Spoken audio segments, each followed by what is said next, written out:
সাহিত্যের রোমাঞ্চকর কিছু গল্প দিয়ে সাজানো আমাদের এই বিশেষ নিবেদন সানডে সাসপেন্স।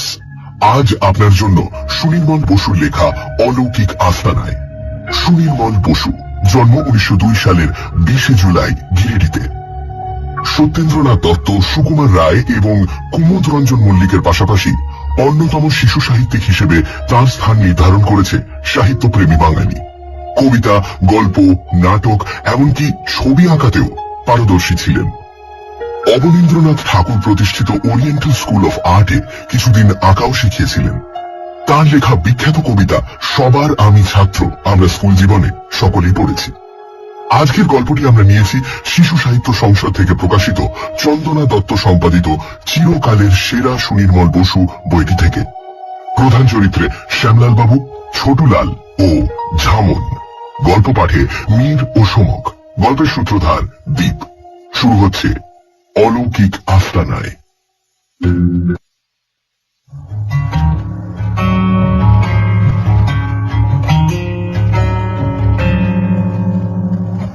শ্যামলাল বাবুর পরিচয়টা একটু দেওয়া দরকার। ইনি আমাদের সরকারি ঠাকুরদা। পাকালো দাড়ি, ঝাঁকালো গোঁফ আর টাকালো মাথা। বয়সটা তার কত সেই হিসেব করিনি, তবে আন্দাজে মনে হয় 70-এর নিচে নয় নিশ্চয়। যৌবনে অভ্রের ব্যবসা করে যতটা তাড়াতাড়ি তিনি ভেবে উঠেছিলেন, তার চেয়েও বেশি তাড়াতাড়ি আবার সেই সম্পত্তি ফু দিয়ে উড়িয়েও দিয়েছিলেন। শেষ বয়সে চতুর শ্যামলাল বাবু ফতুর হয়ে দেশে ফিরে এসে পৈতৃক ভিটে আঁকড়ে ধরে পড়ে আছেন। এই শ্যামলাল বাবু অর্থাৎ আমাদের সরকারি ঠাকুরদা বেশ গোপপুরে লোক। গল্প বলতে তিনি ওস্তাদ। একদিন আমরা নদীর ধারে বসে জটলা করছিলাম। এমন সময় লাঠিতে ভর দিয়ে ঠুকঠুক করতে করতে ঠাকুরদা এসে হাজির। আমাদের পাড়ার গঙ্গারামের ছোট মামা রঙ্গলাল বাবু সুন্দরবনের শিকারে গিয়েছিলেন। বাঘের মুখ থেকে তিনি আশ্চর্য রকমের রক্ষা পেয়ে সম্প্রতি দেশে ফিরেছেন। সেই সম্বন্ধে আমরা আলোচনা করছিলাম। আমাদের মুখে এই কথা শুনে ঠাকুরদা গম্ভীর হয়ে বললেন, গঙ্গারামের মামা বাঘের মুখ থেকে রক্ষা পেয়েছে নাকি? আর এক বাঘই তো একবার সদ্য মৃত্যুর হাত থেকে আমাকে রক্ষা করেছিল। সে আবার কি? আমরা ঠাকুরদাকে ধরে বসালাম। গল্পটা তাকে এক্ষুনি বলতে হবে। আমাদের আর যেন তর সই ছিল না।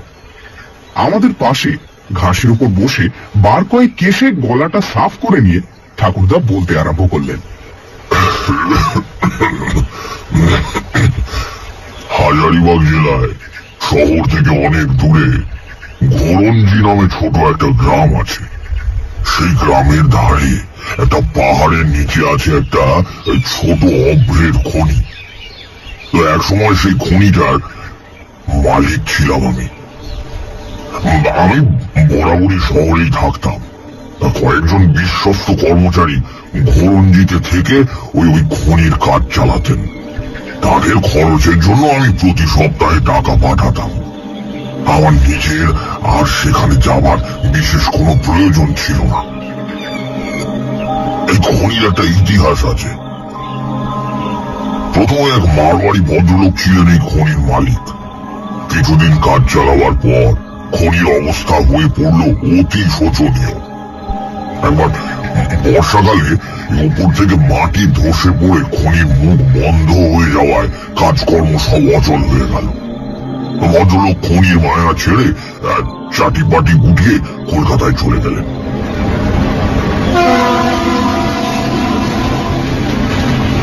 সেই সময় ওই মারওয়াড়ি ভদ্রলোকটির সঙ্গে আমার দেখা। আমার তখন প্রথম যৌবন, বুক ভরা আশা, প্রাণ ভরা সাহস আর মন ভরা উৎসাহ। নামমাত্র মূল্যে আমি তার কাছ থেকে খনিটা কিনে নিলাম। একটা বড় খনি কিনবার জন্য আমার উপর আত্মীয় স্বজনরা বেশ বিরক্তই হলেন সেই সময়। কিন্তু তাদের উপদেশের চেয়েও বরাতটাকে কিন্তু আমি বেশি মানতাম। কাজেই সম্পূর্ণ অদৃষ্টের উপর নির্ভর করেই ওই বড় খনিটা কিনে ফেললাম। বরাত যে আমার নেহাত অপ্রসন্ন ছিল না তা টের পেলাম অল্প দিনের মধ্যেই। কয়েক মাসের মধ্যেই বেশ 2 পয়সা জমিয়ে ফেললাম। আর যেসব আত্মীয়রা প্রথমে আমার বুদ্ধি সম্বন্ধে সন্দেহ প্রকাশ করেছিলেন তারাই এখন আমার ব্যবসা বুদ্ধির তারিফ করতে লাগলেন। যত সব। যাই হোক, এখন আসল গল্পটা বলি। একবার পুজোর আগে ঠিক করলাম নিজেই খনির অবস্থাটা দেখতে যাব। যাওয়ার আরেকটা উদ্দেশ্য ছিল, যেসব কুলি মজুর খনিতে কাজ করে তাদের কিছু বকশিস এবার পুজোর সময় দেওয়ার মতলব করলাম। বেচারারা অত্যন্ত গরিব, তাই সামান্য বকশিস পেলে তাদের কাজের উৎসাহ 10 গুণ বেড়ে যাবে। কাজেই আমারও তাতে লাভ ছাড়া লোকসান নেই একটু। ঘোরঞ্জি গ্রামখানা শহর থেকে প্রায় 40 মাইল পশ্চিমে। একটানা গরুর গাড়িতে যেতে হয়। সারাদিন চড়াই উতরাই পার হয়ে ঠিক ওই সন্ধ্যের আগে আমাদের গাড়ি এসে পৌঁছালো একটা জঙ্গলের ধারে।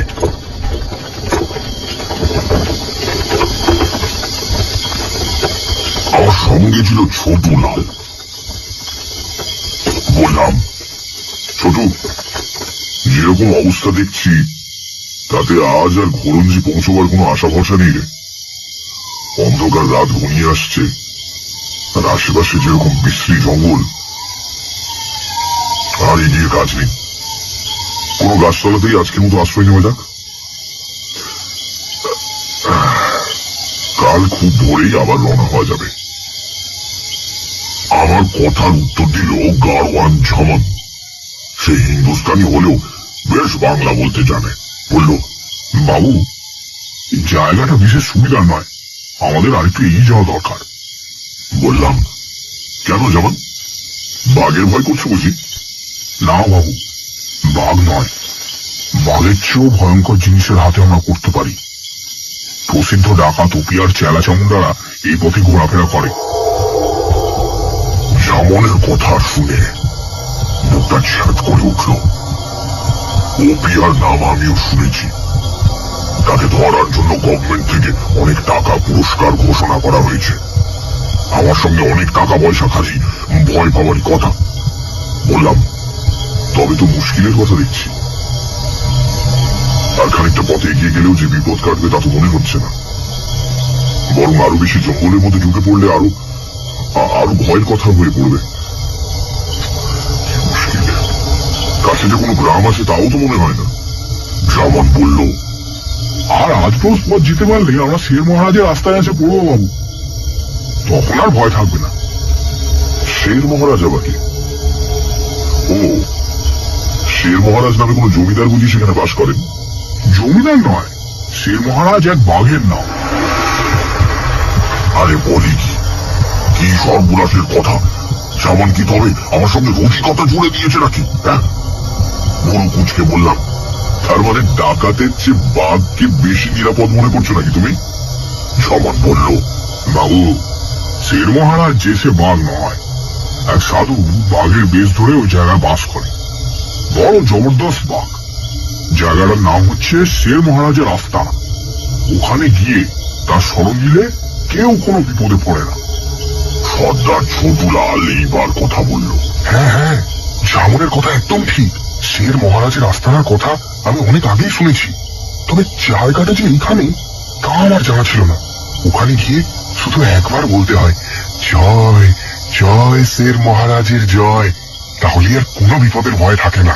এদের কথা শুনে আমি হো হো করে হেসে উঠলাম, বুঝলে? এসব আজগুবি গল্পে বিশ্বাস করবার মতো বয়স তখন আমার নয়। আর কোনো অলৌকিক অসম্ভব কিছুতে আস্থা স্থাপন করাটাকে একটা মানসিক দুর্বলতা বলেই আমি তখন মনে করতাম। বললাম, যেমন সঙ্গে যদি বন্দুক থাকতো তবে একবার তোমার শের মহারাজকে ঘায়েল করবার চেষ্টা করতাম। এত কাছাকাছি যে একটা বড় শিকার আছে সে খবর তো আগে জানা ছিল না। এখানে বড় বাঘ আছে জানলে আমার বন্ধু, আরে বিখ্যাত শিকারী শচীন মুকুঞ্জকে নিয়ে আসতাম নিশ্চয়ই। আমার কথা শুনে জামান জিভ কেটে কানে আঙুল দিয়ে বলল, আরে রাম রাম রাম, শের মহারাজ কি আর সত্যি বাঘ? কিন্তু সাক্ষাৎ দেবতা। আজ পর্যন্ত কত শিকারী ও বাঘের তল্লা সেখানে এসছে, কিন্তু কেউ তার পাত্তা পায়নি।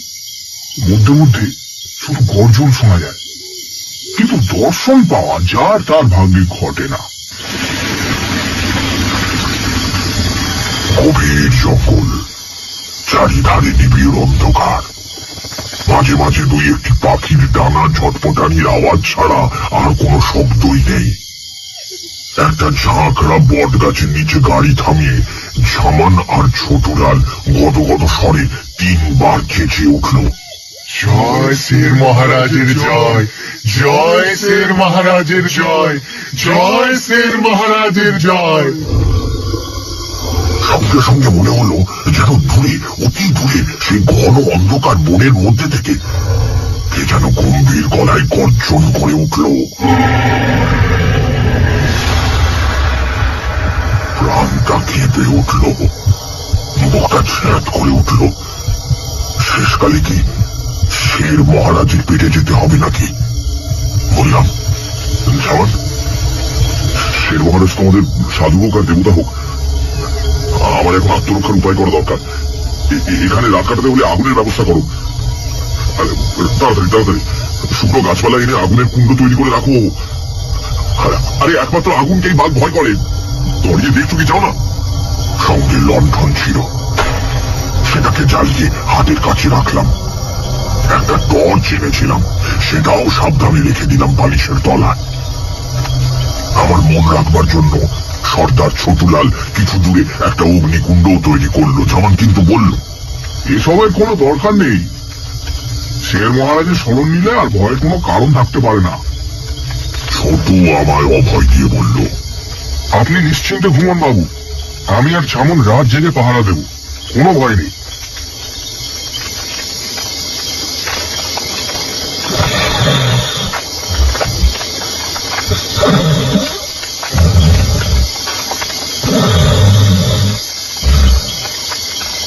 কতক্ষণ ঘুমিয়েছি বলতে পারি না। হঠাৎ এক প্রচন্ড ধাক্কায় আমার গভীর ঘুমটা ভেঙে গেল। মনে হলো আমাকে নিয়ে গরুর গাড়িটা বুঝি একদিকে কাঠ হয়ে পড়েছে। বাঘ আসেনি তো। ধড়াক করে লাফিয়ে উঠলাম, চিৎকার করে ডাকলাম, ছোটলাল, সবাই ছোটলাল। কোনো সাড়া পাওয়া গেল না। লণ্ঠনটাও নিভে গেল নাকি? চারিধারে যে প্রবল অন্ধকার। আবার মরিয়া হয়ে ডাকলাম, ছোটলাল, সবাই। কারো কোনো উত্তর নেই। ভয় আমার শরীর হিম হয়ে গেল, মাথা ঝিমঝিম করে উঠল। মনে হলো যেন একটা ছায়া মূর্তি আমার কাছে, আমার খুব কাছে এসে দাঁড়িয়েছে। চট করে বালিশের তলা থেকে টর্চটা বার করে জেলে ফেললাম। যে দৃশ্য চোখে পড়ল, তাতে সমস্ত শরীরের রক্ত জল হয়ে গেল। বুদ্ধি শুদ্ধির লোপ পেয়ে গেল। বিকট আকার দানবের মতো একটা লোক প্রকাণ্ড একটা দা হাতে করে আমার সামনে দাঁড়িয়ে হিন্দি ভাষায় গুরুগম্ভীর স্বরে বলল, रुपया पैसा जो भी है जल्दी निकाल, अगर जिंदा रहना है तो निकाल निकाल। এই বলে সে হ্যাচকা টান মেরে আমাকে গাড়ি থেকে টেনে বার করে দিল। বুঝতে পারলাম ডাকাতের পাল্লায় পড়েছি। এই রকম বিপদের সময় ছোটুলাল আর ঝামান কোথায়? নিশ্চয়ই তারা বিপদ বুঝে সটকে পড়েছে, কিংবা ডাকাতদের হাতে ঘায়েল হয়েছে। না, আর তো উপায় নেই। সঙ্গে টাকা করি যা ছিল কোনো কথা না বলে ডাকাত তার হাতে তুলে দিলাম। ভাবলাম টাকার বিনিময় প্রাণটা তো বাঁচুক। টাকা কড়িগুলো কাপড়ের খুঁটে বেঁধে লোকটা বললে, तुझे और जिंदा नहीं रखेंगे, तुम बच जाएगा तो शहर जाएगा, पुलिस बुलाएगा, बहुत इनाम रखा है पुलिस हमारे सर पे, तुझे यही खत्म करना पड़ेगा।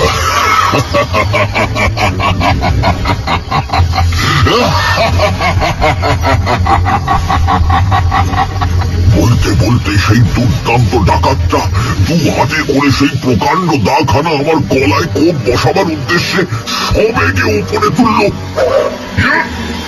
চক্রের নিমেষে কোথা থেকে এক অতিকায় বাঘ বিদ্যুৎ বেগে ছুটে এসে ডাকাতটার ঘাড়ের উপর ঝাঁপিয়ে পড়ল। তারপর তার টুটি কামড়ে ধরে আবার সেই অন্ধকার বনের মধ্যে অদৃশ্য হয়ে গেল।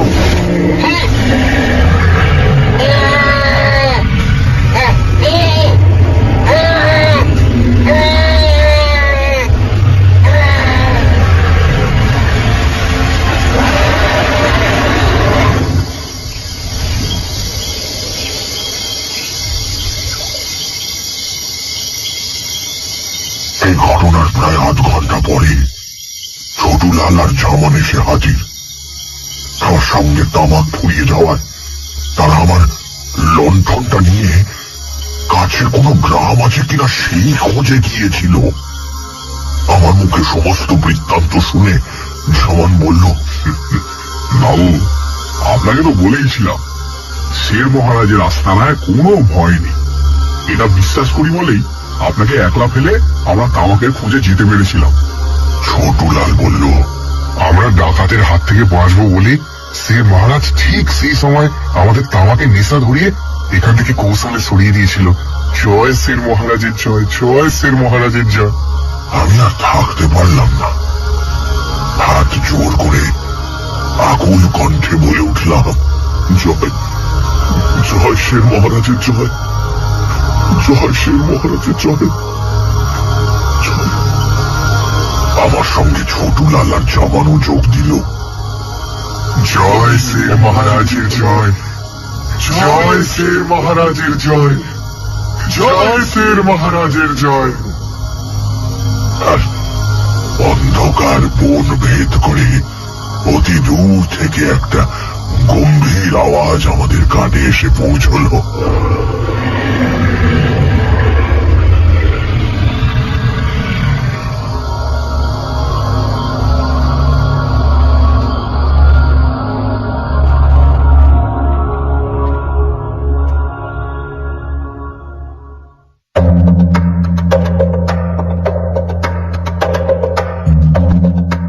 শুনছিলেন অলৌকিক আস্তানায়, রচনা সুনির্মল বসু, গল্প পাঠে মীর ও সোমক।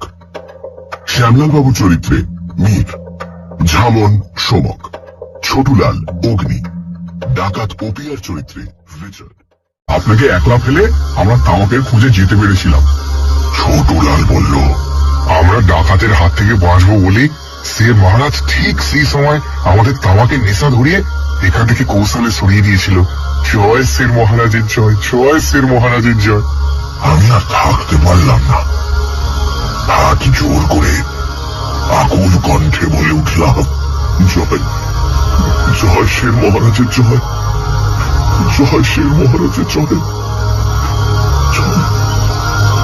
আমার সঙ্গে ছোটুলাল আর জামানও যোগ দিল। জয় শের মহারাজের জয়, জয় শের মহারাজের জয়, জয় শের মহারাজের জয়। আর অন্ধকার বন ভেদ করে অতি দূর থেকে একটা গম্ভীর আওয়াজ আমাদের কানে এসে পৌঁছল।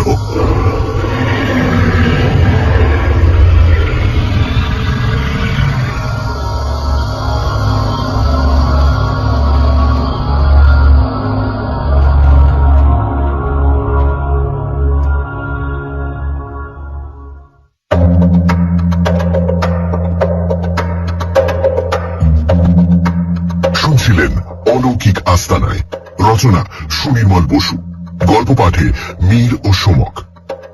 শ্যামলাল বাবুর চরিত্রে মীর, ঝামন সোমক, ছোটুলাল অগ্নি, ডাকাত পপিয়ার চরিত্রে রিচার্ড। সোমক, ছোটুলাল অগ্নি, ডাকাত পপিয়ার চরিত্রে রিচার্ড।